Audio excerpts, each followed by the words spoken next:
बिस्मिल्लाहिर्रहमानुर्रहीम। अस्सलाम वालेकुम dear students हमने स्टार्ट किया है बिहेवियर साइकोलॉजी हमारे साथ BSc 6 सेमेस्टर का एक सब्जेक्ट है जिसके 2 यूनिट्स ऑलरेडी हमने डिस्कस किए हैं। एक था हमारे साथ इंट्रोडक्शन टू बिहेवियर साइकोलॉजी और दूसरा हमारे साथ था बायोलॉजी एंड बिहेवियर।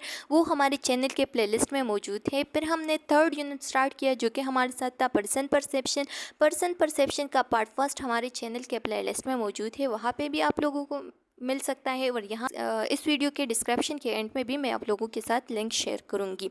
तो अभी स्टार्ट लेंगे सेकंड पार्ट का जो कि हमारे साथ है पर्सन परसेप्शन। इससे पहले हमने डिटेल के साथ परसेप्शन के बारे में पढ़ा, ठीक है। फिर से सोशल साइकोलॉजी के बारे में पढ़ा था। फिर उसके जो कुछ स्टेप्स थे, जो परसेप्शन थे उसके स्टेप्स थे, 3 स्टेप्स थे। एक थी सिलेक्शन, एक थी ऑर्गेनाइजेशन, एक थी इंटरप्रिटेशन, ठीक है। अब उसी यूनिट को कंटिन्यू करेंगे और आगे पढ़ेंगे पर्सन परसेप्शन। पर्सन परसेप्शन को स्टार्ट करने से पहले आप लोगों से एक छोटा सा रिक्वेस्ट है कि अगर आप हमारे चैनल लेक्चर्स बाय अनाया पे नए हैं तो हमारे चैनल को सब्सक्राइब करें। अगर वीडियो पसंद आई तो वीडियो को लाइक ज़रूर करें, कमेंट करें और शेयर करें। तो आइए स्टार्ट लेते हैं। लिखा गया है पर्सन परसेप्शन। पर्सन परसेप्शन क्या होती है? पर्सन परसेप्शन मतलब कि दूसरों के बारे में आपका थिंकिंग क्या है, आपका सोचना क्या है, ठीक है। आप क्या सोचते हैं दूसरों के बारे में, ठीक है। तो इसी को हम क्या कहते हैं? इसी को हम पर्सन परसेप्शन कहते हैं। जैसे कि आप एक सोशल लाइफ गुजार रहे हैं, फॉर एग्जांपल आप एक सोसाइटी में रह रहे हैं, ठीक है। तो वहाँ पे आपको एक दूसरे के बारे में पता होना, एक दूसरे के इमोशन के बारे में पता होना, एक दूसरे के जो फीलिंग्स है उसके बारे में पता होना बहुत ज़रूरी है। क्यों ज़रूरी है? क्योंकि अगर आप एक सोसाइटी में रह रहे हैं और आपको एक दूसरों के, अपने पड़ोस की, अपने कुलीग्स की, अपनी जो फ्रेंड्स वगैरह है उसके बारे में पता नहीं है, ठीक है, तो आप उसी सोसाइटी में रह ही नहीं सकते। सोसाइटी में ज़िंदगी गुजारने के लिए, एक पीसफुल लाइफ गुजारने के लिए आपको बहुत ज़्यादा इम्पॉर्टेंट चीज़ यही है कि आपको पता हो दूसरे के बारे में कि मैं किस सोसाइटी में रह रही हूँ, मेरा सोसाइटी कैसा है, ठीक है। मेरी जो मुआशरा है उसमें क्या हो रहा है आजकल, किसके किसके घर में खुशी का मौका है, किसके घर में गम का मौका है, ठीक है। ये सब आपको पता होना चाहिए। तो लिखा गया है कि in social psychology the term person perception refers to the different mental processes that we use to form impression of other people, ठीक है। हम सोशल साइकोलॉजी में पर्सन परसेप्शन इस वजह से यूज़ करते हैं या इस वजह से पढ़ रहे हैं ताकि डिफरेंट लोगों की डिफरेंट मेंटिलिटी का हमें पता चले, ठीक है, कि लोग जो है ना वो किस तरीके से हमारे बारे में, हम किस तरह से उन लोगों के बारे में सोचते हैं। तो यही हमारे साथ सोशल परसेप्शन होती है, पर्सन परसेप्शन होती है। This allow us to make snap judgement. Snap का मतलब क्या है? एक छोटा सा, जैसे कि स्नैपचैट होता है। स्नैपचैट पे आप लोग क्या करते हैं? छोटी छोटी सी वीडियोस बना के एक दूसरे को सेंड करते हैं कि मैंने आपको स्नैप सेंड किया, ठीक है। तो स्नैप का मतलब है एक छोटी सी मतलब छोटी, ठीक है, छोटा जजमेंट करना। छोटा जजमेंट का क्या मतलब है? या छोटा डिसीजन किस तरह से, फॉर एग्जांपल हम किसी के बारे में सोचते हैं, ठीक है, तो वो हमें वही सोचना हमें अलाउ करती है कि आप उसके बारे में कोई भी जजमेंट ले सकती है, ठीक है। आप उसके बारे में कोई भी डिसीजन ले सकते हैं। एक छोटा सा डिसीजन या जजमेंट करने के लिए ये जो पर्सन परसेप्शन है यही ही हमें अलाउ करती है। But it can also lead into biased और स्टीरियोटाइप्स। अब स्टीरियोटाइप क्या होती है? स्टीरियोटाइप के मतलब कि जो दकियानूसी तस्वुर होती है, एंड बियास्ड मतलब कि गलत तस्वुर करना। हम इसी के बेस पे, इसी स्नैप जजमेंट के बेस पे एक दूसरे को गलत भी तस्वुर कर सकते हैं। किस तरह से गलत तस्वुर कर सकते हैं? फॉर एग्जांपल आप किसी के साथ मिले, ठीक है, फर्स्ट टाइम, जब आपने उसी को देखा तो उसके फेशियल एक्सप्रेशन से या उसकी बातचीत से आपने डायरेक्ट ही उसको जज किया एक बार, पहले बार, ठीक है।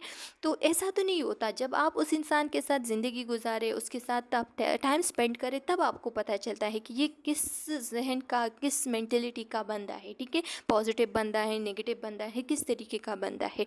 तो जब हम किसी के साथ टाइम गुजार लेते हैं तो तब हम उसको सही से जज कर सकते हैं। डायरेक्ट ही फर्स्ट मीटिंग से आप किसी को जब जज करते हैं तो ये हमारे साथ स्टीरियोटाइप जजमेंट भी हो सकती है, बियास्ड भी हो सकती है, यानी ये एक दकियानूसी तस्वुर या गलत तस्वुर भी हो सकता है, ठीक है।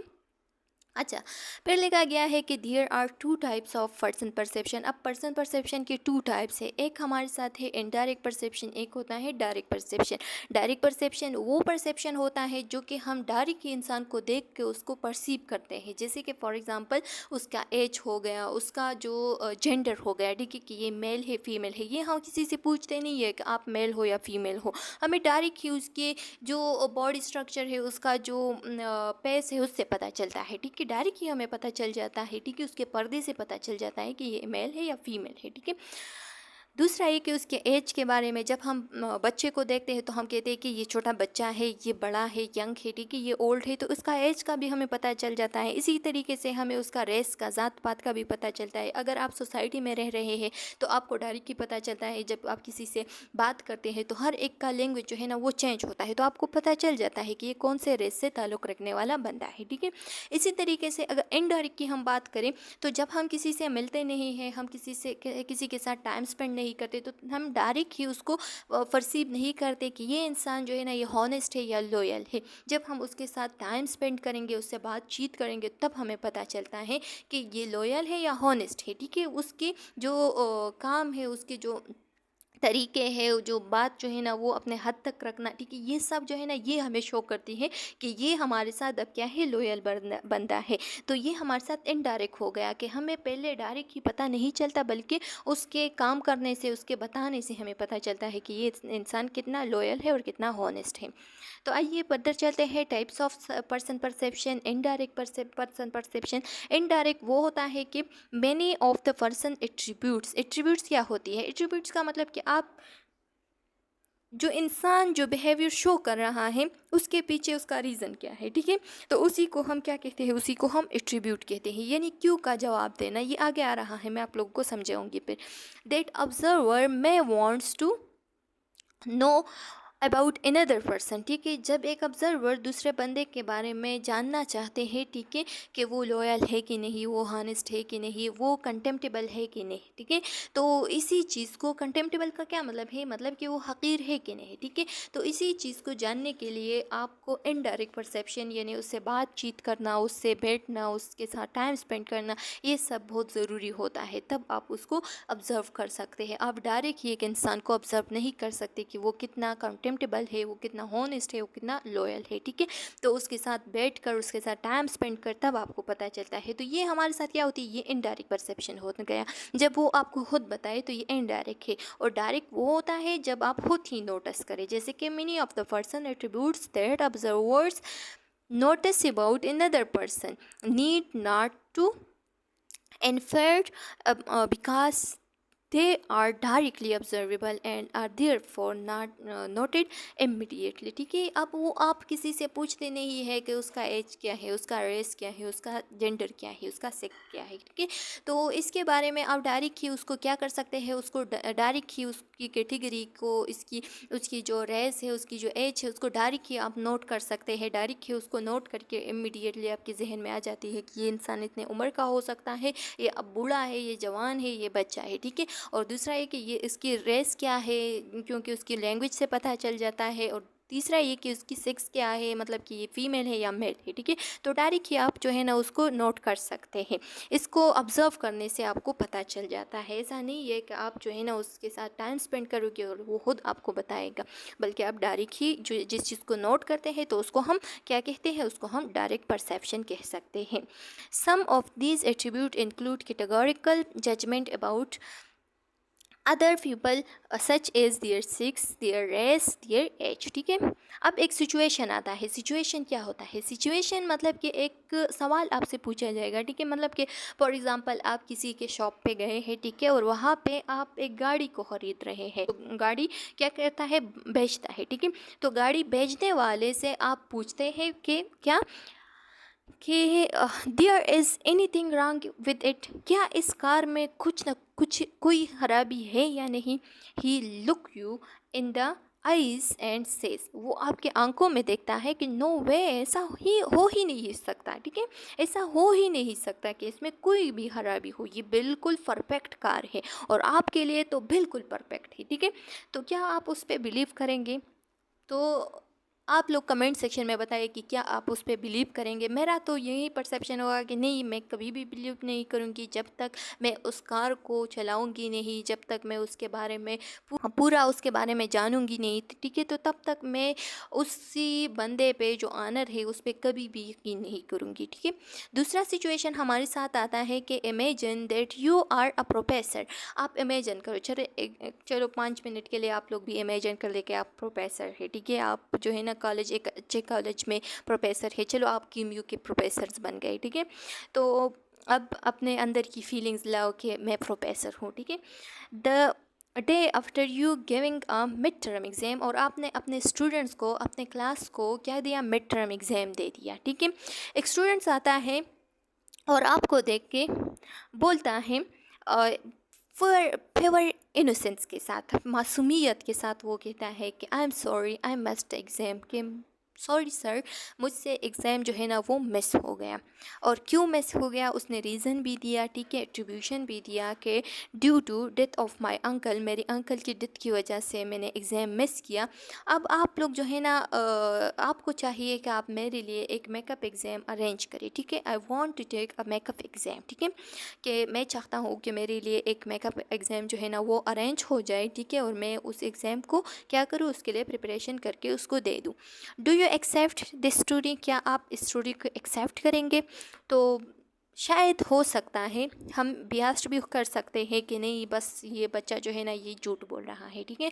और शायद हो भी सकता है कि इसी रीज़न की वजह से क्या हो, इसी रीज़न की वजह से उसका एग्ज़ाम जो है ना वो मिस्ड हो गया हो। तो जब आप प्रोफेसर तक पहुंचते हैं ना, तो आपका बहुत ज़्यादा एक्सपीरियंस हो जाता है, आपको डायरेक्ट ही उसके पेज से पता चल जाता है कि ये बच्चा अभी झूठ बोल रहा है और ये सच बोल रहा है, ठीक है। तो जितना भी वो इनोसेंट हो, जितना भी वो मासूम हो, तो उसकी लुक से डायरेक्ट ही आपको पता चल जाता है कि ये बच्चा झूठा है और ये सच्चा है, ठीक है। तो अभी आप लोग अपने प्रोफेसरशिप की जो एक्सपीरियंस है वो शेयर करके जवाब दे दें कमेंट सेक्शन में कि क्या आप एक्सेप्ट करेंगे कि नहीं, ठीक है। नेक्स्ट हमारे साथ आ रहा है सोशल परसेप्शन। सोशल परसेप्शन क्या होती है? जब आप सोसाइटी में रह रहे होते हैं, ठीक है, तो एक दूसरे के बारे में सोचना, एक दूसरे के बारे में परसीव करना, ये हमारे साथ क्या होती है, सोशल परसेप्शन होती है। यानी सोसाइटी में हम एक दूसरे के बारे में जो भी सोचते हैं तो उसी को हम कहते हैं सोशल परसेप्शन, ठीक है। सोशल परसेप्शन हमारे साथ क्या है, an active process are set of process through which we seek to know and understand other. वो प्रोसेस जिसके ज़रिए से हम एक दूसरे को जानते हैं, एक दूसरे को अंडरस्टैंड करते हैं, इसी को हम क्या कहते हैं, इसी को हम सोशल परसेप्शन कहते हैं। यानी सोसाइटी में जितने भी लोग रह रहे हैं तो एक सेट ऑफ प्रोसेस के ज़रिए से हम एक दूसरे को जानने की कोशिश करते हैं, हम एक दूसरे को अंडरस्टैंड करते हैं, हम एक दूसरे के काम आते हैं, हम एक दूसरे की खुशी में खुश होते हैं, हम एक दूसरे के गम में खपा होते हैं, ठीक है। तो इसी चीज़ को हम क्या कहते हैं, सोशल परसेप्शन कहते हैं। It is one of the most basic and important aspect of social life. Social life में ये बहुत बहुत इंपॉर्टेंट चीज़ है, ठीक है। सोशल परसेप्शन बहुत इंपॉर्टेंट है। We try to understand other persons current feeling, mood and emotion. हम ट्राई करते हैं कि हम दूसरों के बारे में जितनी भी उसकी करंट फीलिंग है, उसका मूड है, एक उसका इमोशन है, तो उसको अंडरस्टैंड करने की कोशिश करते हैं। किस तरह से, फॉर एग्जांपल हमारे सामने एक बंदा बैठा है, ठीक है, और वो बहुत हपा है, और हम उसके सामने जाके खुशी मजाक की बातें करते हैं, ठीक है, तो वो ऐसा नहीं करेगा कि या तो वो उड़ जाएगा या वो एक ज़ोरदार क्या देगा, थप्पड़ देगा कि मड़ा उठ जाओ, मेरा क्या हाल है और तुम क्या कर रहे हो, ठीक है।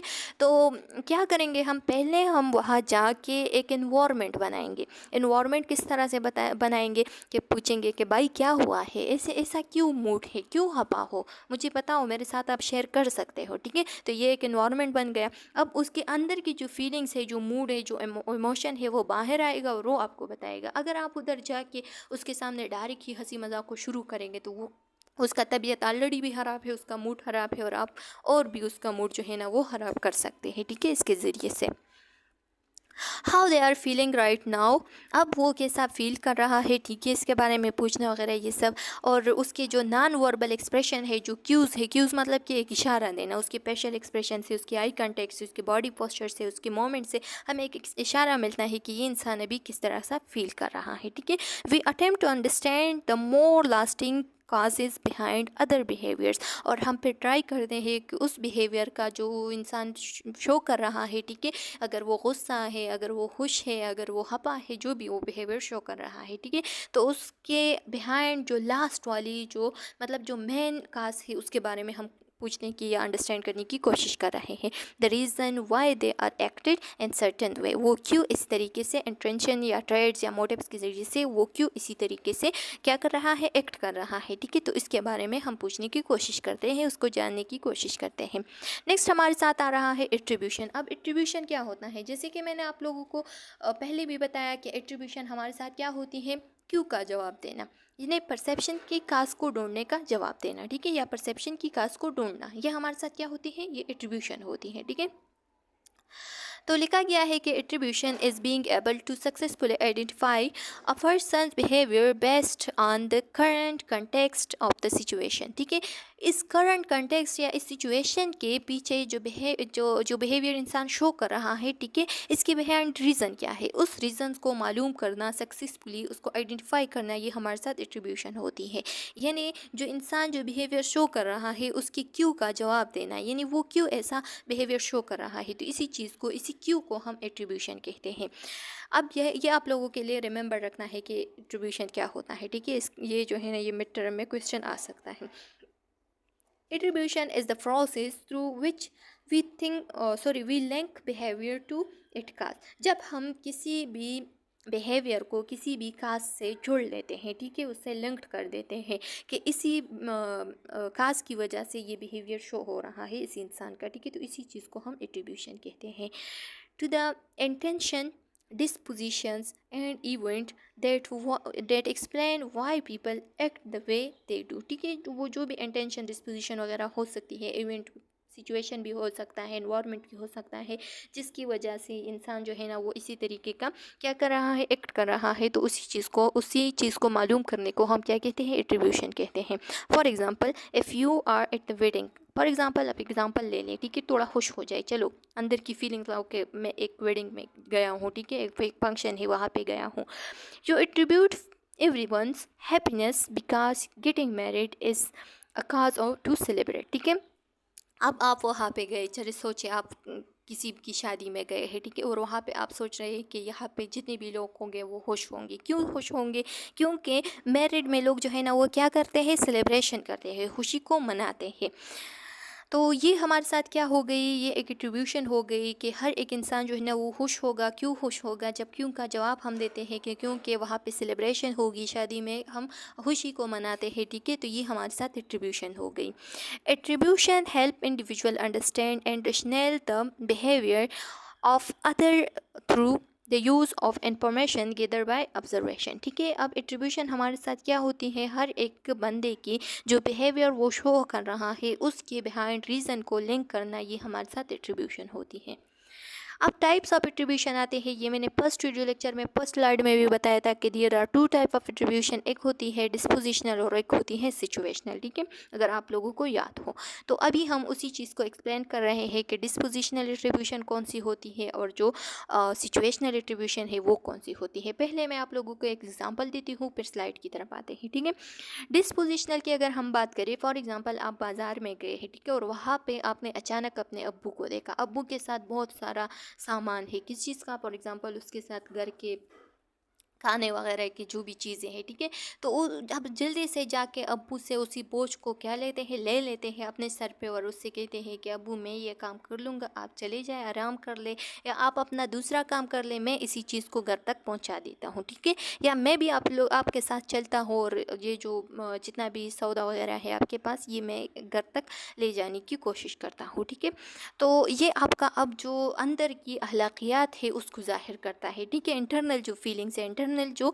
परसेप्शन है, उसी चीज़ को हम क्या कहते हैं, डिस्पोजिशनल एट्रीब्यूशन, यानी आपकी अखलाकियात को हम इस डिस्पोजिशनल एट्रीब्यूशन कहते हैं। ठीक है, जबकि दूसरे हमारे साथ दूसरे दिन क्या हो गया, फॉर एग्ज़ाम्पल कोई बच्चा है जो कि घर पे कोई शरारत कर देता है और वो आ जाता है डायरेक्ट ही उस शरारत से, अब्बू के मार पीटने की वजह से उससे बचने की वजह से वो चला जाता है बाज़ार। ठीक है, जब वो बाज़ार में अब्बू को देखता है, अब्बू के साथ बहुत सारी चीज़ें भी है, ठीक है, वो बहुत गर्मी में जा रहा है घर, ठीक है, उस पर पसीना जो है ना वो आ रहा है, और आप जैसे ही अब्बू को देखते हैं तो आप कहीं पे चुप जाते हैं, ठीक है। तो ये चुपना जो है ना, ये हमारे साथ क्या हो गया, सिचुएशनल हो गया। क्यों चुप गए? क्योंकि आपने घर पे एक शरारत की थी, ठीक है, गलत काम किया था। वो सही काम भी हो सकता है, आप सिचुएशन जो है ना वो सही भी हो सकता है, गलत भी हो सकता है। जब आप इन्वायरमेंट को क्रेडिट देते हैं तो उसको हम क्या कहते हैं, सिचुएशनल कहते हैं। तो आपने क्या किया, उस सिचुएशन के मुताबिक आप अब्बू से चुप रहे थे तो आप डायरेक्ट ही चुप गए, तो ये हमारे साथ सिचुएशनल हो गया है, ठीक है। अब या दूसरा एग्जांपल मैं आप लोगों को देता हूँ, ये आजकल बहुत आम हो गया है, ठीक है, कि फॉर एग्जांपल एक सब्जेक्ट है, आपको टीचर ने बहुत अच्छी तरीके से पढ़ाया, फिर भी आपने एग्ज़ाम में कम मार्क्स ले लिए, ठीक है। तो अब घर जाके आप अब्बू को या अम्मी को क्या कहते हैं कि ये जो टीचर था ये अच्छा नहीं था, टीचर सही से पढ़ा नहीं रहा था, ठीक है, एग्ज़ाम बहुत बहुत टफ हाल जो है ना वो अच्छा नहीं था।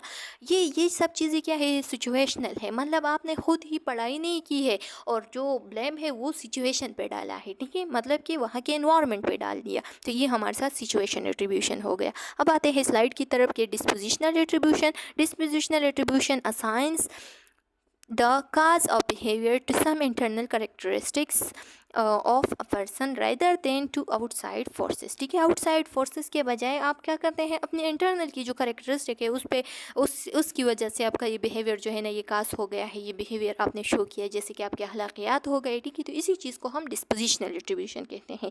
जबकि सिचुएशनल एट्रीब्यूशन क्या होती है, the process of assigning the cause of behavior the cause of behavior to some situation or event outside the person controls rather than the some internal characteristic. Person अपने इंटरनल करेक्टरिस्टिक के बजाय क्या करता है, जो बाहर की सिचुएशन है, जो बाहर के एनवायरनमेंट है, उसकी वजह से अपना बिहेवियर जो है ना उस पर ज़ोर डालता है और कहता है कि इसी सिचुएशन की वजह से, इसी एनवायरनमेंट की वजह से मेरा ये मार्क्स कम आ गए, ये वजह हो गई, ठीक है, और इस वजह से या मैं अपने अब्बू से चुप गया। तो ये हमारे साथ सिचुएशनल एट्रीब्यूशन होती है। अच्छा, अब हमारे साथ एक मॉडल है। ये मॉडल, इसकी वजह से हम सारी जितनी भी कन्फ्यूजन है उसको क्लियर कर सकते हैं एट्रीब्यूशन के बारे में, ठीक है। केलिस हमारे साथ, हेरोल्ड केलिस एक साइंटिस्ट था, ठीक है, एक साइकोलॉजिस्ट था। उस साइकोलॉजिस्ट ने क्या किया, एक मॉडल को पेश किया, जिस मॉडल को हम क्या कहते हैं, जिस मॉडल को हम कोवेरिएशन मॉडल भी कहते हैं या केलिस कोवेरिएशन मॉडल, ठीक है। लिखा गया है कि Kelley's 1967 covariation model is the best known attribution theory. Kelley's ने एक मॉडल पेश किया जिसको हम बेस्ट नॉन एट्रीब्यूशन थ्योरी भी कह सकते हैं, और ये कब पेश किया, 1967 में। इस मॉडल के 3 हिस्से थे। उस 3 हिस्सों के ज़रिए से हमें पता चलता है कि इंसान जो है ना वो क्या है, वो इसी चीज़ का जो डिस्पोजिशनल एट्रीब्यूशन है या वो सिचुएशनल एट्रीब्यूशन है, ठीक है, वो उसके करेक्टरिस्टिक ऐसे है या वो एनवायरनमेंट की वजह से ऐसा है। तो उसके बिहेवियर की शो होने का जो मेन रीज़न है वो इसी मॉडल के ज़रिए से हमें पता चल जाता है, ठीक है। ये मॉडल हमें प्रूव कर देता है। हेरोल्ड केली develop a logical model for judging whether a particular action should be attributed to some characteristic dispositional of the person or the environmental situational, ठीक है। कैरोल हेली ने जो मॉडल, जो लॉजिकल मॉडल है, उसको क्या किया, उसको यहाँ पे हमारे सामने पेश किया और उसने बताया कि इसी मॉडल के ज़रिए से हमें पता चलता है कि क्या ये इंसान ये जो बिहेवियर शो कर रहा है ये उसका डिस्पोजिशनल बिहेवियर है या क्या ये सिचुएशनल है, ठीक है।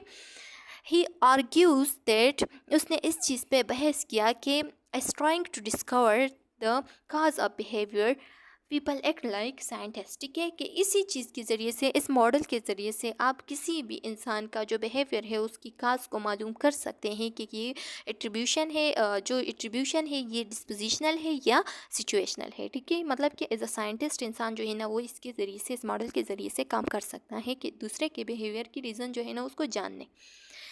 More specifically, they take into account 3 kind of evidence। अब 3 kind of evidence इस मॉडल के ज़रिए से हमारे साथ आ गए। अच्छा स्टूडेंट्स, अब आते हैं केलिस कोवेरिएशन मॉडल की जो एविडेंस है, जो 3 एविडेंस है उसकी तरफ।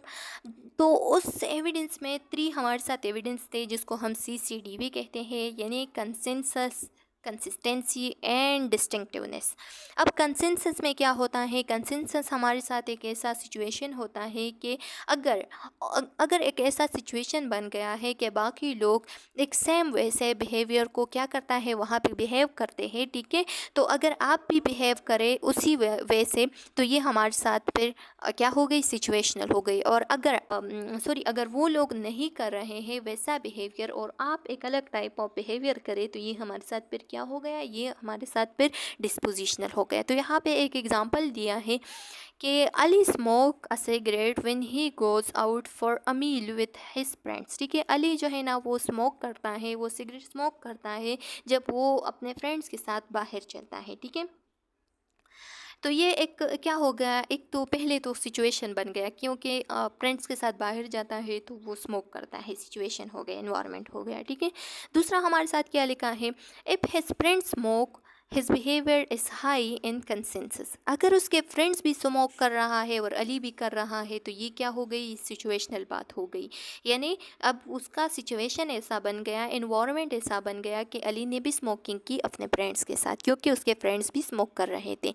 इफ़ हिज फ्रेंड्स स्मोक, अच्छा, his behaviour is high in consensus, if only Ali smoke it is low, ठीक है। अगर उसके फ्रेंड्स स्मोक नहीं कर रहे हैं और सिर्फ अली स्मोक कर रहा है तो ये हमारे साथ फिर क्या बात हो गई, उसकी डिस्पोजिशनल बात हो गई, यानी एट्रीब्यूशन डिस्पोजिशनल है। क्यों डिस्पोजिशनल है, क्योंकि उसके इंटरनल करेक्टरिस्टिक ऐसे है उसी की वजह से वो ये बिहेव शो कर रहा है, तो ये डिस्पोजिशनल चीज़ हो गई।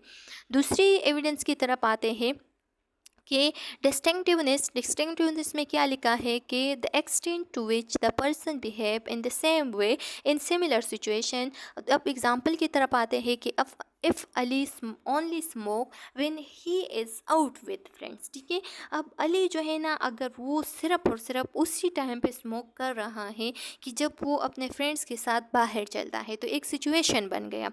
तो यहाँ पे हमारे साथ क्या होती है, his behaviour is high in distinctiveness, ठीक है।